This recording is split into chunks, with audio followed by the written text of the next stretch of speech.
things, and I decided that I wasn't getting what I wanted out of my career, having made a big international move. I knew I wanted to be an independent consultant, but I'd worked in-house. I'm a communications specialist, and I worked in-house for a long time.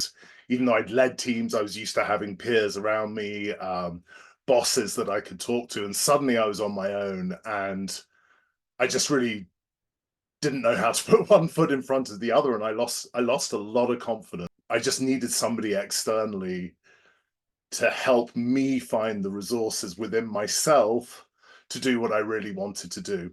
I think I gained a lot of mental skills. I think that kind of mental awareness of shortcomings in the past and how they've impacted, and to be really aware when they come up. I've gained some really practical skills in terms of organizing my work, thinking about how I find clients, finding my confidence in networking. I was already very self-reliant and self-sufficient, but being confident about that self-reliance and self-sufficiency. There's definitely been this a really kind of strong building in confidence that's come through the practical skills that I've developed. And then I think the other big thing that really changed me and that you really helped me with, Simone, was to see that I had the resources within myself to pursue the career path I wanted, and to make it work. And week by week, I saw that progress through our work, but I also saw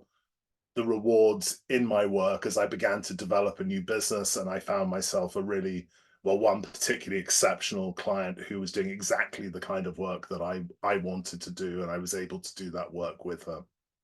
I wanted someone who understood international work, and I've spent 25 years, pretty much all of it outside my native country, and have worked in more than 40 countries. So I've always worked in an incredibly international setting, and it's actually quite hard to find people who have a real understanding of what that means. You have the lived experience of that, and you work with a lot of international clients, so you have a real view on that. I wanted someone who was going to call me up on things and check in with me, that I was actually doing what I was meant to be doing, whether I was following the new practices that we were trying to introduce in my kind of workflows. And Simone was really efficient about doing that. I got to say, there were times I got WhatsApps, so I was like, "Oh, for God's sake, Simone, leave me alone." I got way too much to do, but ultimately that's what I was hiring you for, and will continue to hire you for in the future. So you were very organized and very disciplined about the coaching, and it always felt like it was a process with a beginning, middle, and end. It didn't feel like something that was just going to go on forever, and it had very clear objectives, and we achieved those objectives, uh, and some more, with pretty much within the time frame that we expected to.